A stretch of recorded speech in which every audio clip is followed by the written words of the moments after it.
અમે છે ને સામાન અંદર ન નાખવા દેવી, તો અમારો સામાન છે ને રૂમની અંદરથી બહાર કાઢી નાખ્યો. તો બોલો, ભાડે રહેવું ને એટલે એટલી પ્રોબ્લેમ આવે. તો ની અંદર ભાડે રૂમ નહોતી મળી ને એના લીધે અમારે જે ધંધો હતો ને ધંધો અમારે જાતો કરવો પડ્યો હતો. હેલો યુટ્યુબ ફેમિલી, કેમ છો બધા? મજામાં? તો મજામાં જ છો અને અમારી ચેનલમાં તમારા બધાનું હાર્દિક હાર્દિક સ્વાગત છે. તો આજનો વિડીયો છે ને મેં ધાબા ઉપરથી ચાલુ કર્યો છે અને મોસમ કેટલું મસ્ત છે, એકદમ વાદળછાયું વાતાવરણ, કેવો મસ્ત મસ્ત. આમ જુઓ વાદળ, જુઓ કેમ પણ બેકી. અને આવું વાતાવરણ હોય ને મને બહુ ગમે. પણ કાંઈ નહીં, હાલો આપણે એ ટોપિક ઉપર આજે વિડીયો નથી બનાવવાનો. આજે આપણે બનાવવાનો છે મારા ઘર વિશે વિડીયો.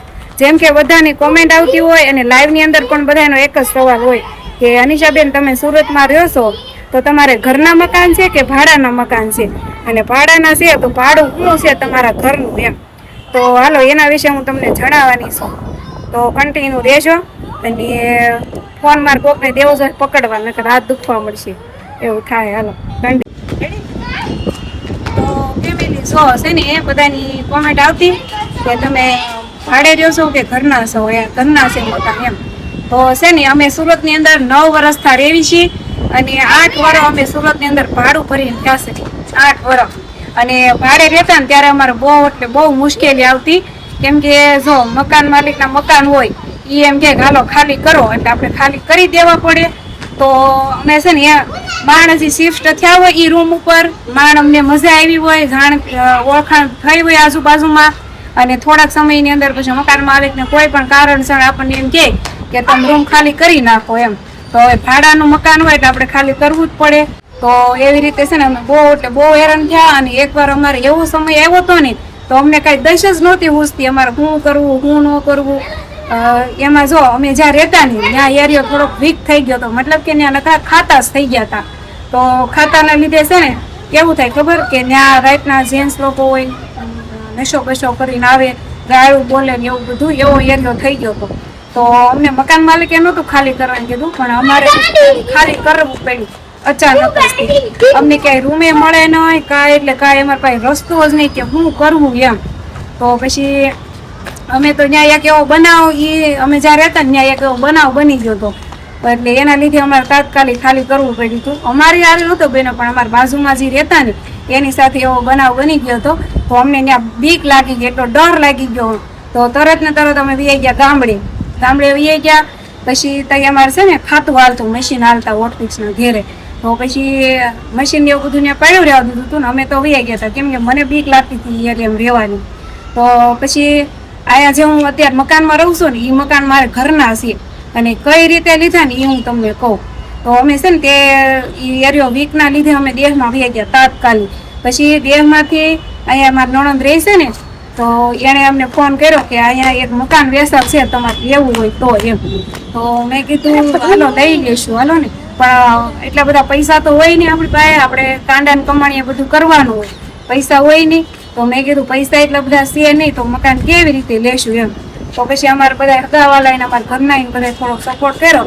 એણે કીધું કે વાંધો નહીં, મકાન તમે લઈ લો, અમે થોડીક મદદ કરશું એમ. અને પછી અમે જે રાતની મહેનત કરી અને મેં છે ને ગોલ્ડના ઘરેણા બનાવ્યા હતા. તો મારી પાસે બહુ બધા ઘરેણા હતા, એ બધા ઘરેણા મેં વેચી નાખ્યા. અને એ ઘરેણાના પૈસા અને હગાવાલાએ થોડીક મદદ કરી અને થોડીક અમે લોન ઉપાડી, એમ બધું કરી ભેળું કર્યું. અને પછી મેં આ મકાન લીધા છે, આ જે હું રહું છું ને.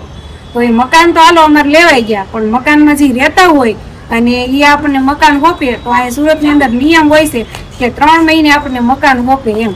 તો 3 મહિને અમને મકાન હોપવાના હતા. અને પછી અમે જ્યાં રહેતા ને ત્યાંથી અમે એક જગ્યાએ રૂમ રાખી હતી ટાઈમ પરવા. તો એ એરિયામાં છે ને અમે સામાન બધો ઠલવો, હંધો સામાન હજી અમે ત્યાં ઠલવી રહ્યા ને. તો જે ઓલા શેરીમાં ઓલા હોય ને પ્રમુખ, શેરીના જે પ્રમુખ હોય ને, એણે શું કીધું ખબર, એ કે તમે આ મશીન લેવા રાખો ને, અમારે અહીંયા અલાઉડ નથી એમ. તો તમને અમે છે ને સામાન અંદર ન નાખવા દેવું. તો અમારો સામાન છે ને રૂમની અંદરથી બહાર કાઢી નાખ્યો. તો બોલો, ભાડે રહેવું ને એટલે એટલી પ્રોબ્લેમ આવે. તો છે ને ભાડે જે અમારો રૂમનો જે સામાન હતો ને અડધો અંદર અને અડધો બહાર, કે તમને આ મશીન તો અમે આપવા જ ન દેવું એમ. તો અમારે એટલું બધું સામાન લઈને ક્યાં જવું? 3 મશીન, અમારા ઘરનો એટલો બધો સામાન બધો શેરીમાં નાખી દીધો. મકાન માલિકને વાંધો નહોતો, પણ પ્રમુખને વાંધો હતો. પ્રમુખ કે નહીં, અહીંયા અમે તમને ન રહેવા દેવી એમ. એણે અમને ચોખ્ખી ના જ પાડી દીધી, અહીં તમને રહેવા જ ન દેવી કે મશીન નહીં આપવાના ને રહેવાનું નહીં એમ, એવું અમને કહી દીધું. પછી અમારી પાસે કોઈ રસ્તો જ નહોતો, શું કરવું એમ. અમે મકાન તો લઈ લીધું, પણ મકાન ખાલી થાય તો અહીં રહેવા આવીએ ને, એવું હતું.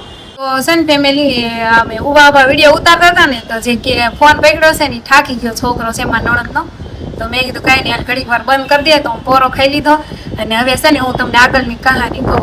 તો જ્યાં અમે શેરીમાં છે અમારા જ્યાં અમે રૂમ રાખી હતી ને, અમારો સામાન હતો એ બધો બહાર કાઢી નાખ્યો હતો ને, એ છે ને હુકવારનો સામાન બહાર કાઢી નાખ્યો હતો. શેરીની અંદર પડ્યો હતો હુકવાર દીનો હોય, એમાં જે ઝરમર વરસાદ પણ ચાલુ હતો. અમારે 3 મશીન અને રૂમનો બધો સામાન એ બધું શેરીમાં હુકવાર દીનું પડ્યું હતું. તે ઠેઠ હાંજ સુધી હા ના એમ.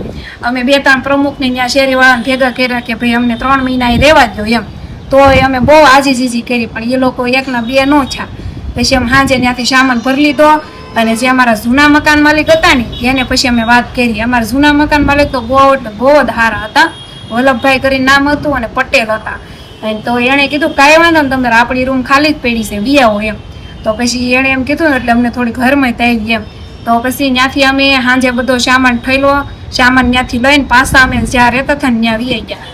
પણ પછી તો બધો માલ હારો થઈ ગયો હતો, ત્યાં બનાવજી બન્યો હતો ને ત્યાર પછી તો પોલીસને બધું મુકાઈ ગયું હતું. ચારે બાજુ પોલીસની ચોકી રહેતી હતી, એટલે બીક લાગે એવું નહોતું. પણ અમે નક્કી જ કર્યું હતું કે અમારે ત્યાં નથી રહેવું એમ.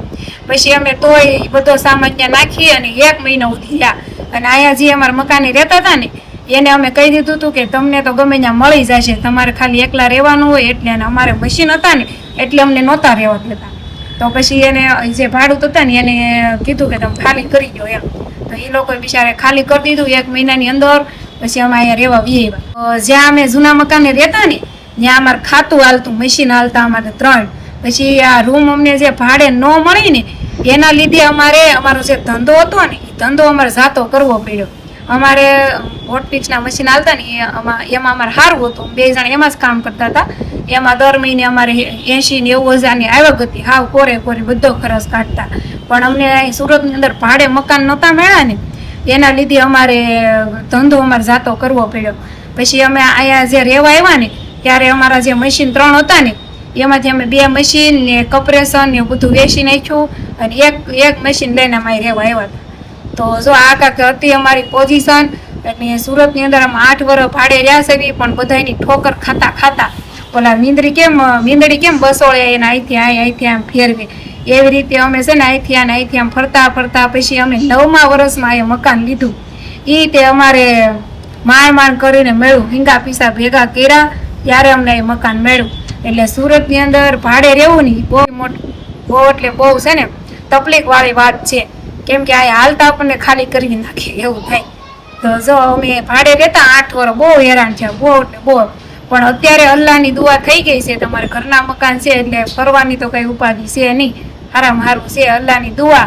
અને હવે આશા છે કે તમે બધા સાથ અને સપોર્ટ કરો તો યુટ્યુબની અંદરથી કાંઈક સારી એવી ઇન્કમ થાય, અને કાંઈક અમારું જે મકાન છે ને એને અમે કાંઈક રિપેરિંગ કરાવી એમ. કેમ કે અમે જે મકાન લીધું છે ને એ જૂનું છે, બહુ એટલે બહુ જૂનું મકાન છે. તો એને અમારે છે ને રિપેરિંગ કરાવવું પડે એમ છે. અને બધા એમ કહેતા હોય કે તમે ભાડે રહ્યો છો તો ભાડું શું છે એમ. તો અમે ભાડે નથી રહેતા, અને જ્યાં અમે રહેવી છે ત્યાં ભાડાની શરૂઆત કરીએ ને તો 5,000 થી 8,000 સુધીનું ભાડું છે, 2 રૂમ રહોડા. અને અમે રહેવી છે ને ત્યાં અમારે 2 રૂમ અને રહોડું છે. અને અમે લીધું તો કેટલાનું કહું, અમારે 9 લાખ રૂપિયાનું આવ્યું હતું. અમારા પાસે પૈસા તો હતા નહીં, પણ અમે હિંગા પીસા ભેગા કરીને મકાન લીધું છે. અને અત્યારે અલ્લાહની દુઆ છે એટલે કાંઈ વાંધો છે નહીં. પણ એક હવે વાંધો છે કે યુટ્યુબમાં તમારે બધા સપોર્ટ કરવાનો છે. તો સારું હાલો, જો આ હતી મારા મકાન વિશેની કહાની. વિડીયો ગમે હોય તો લાઈક, શેર, સબસ્ક્રાઈબ કરી નાખો. Bye bye.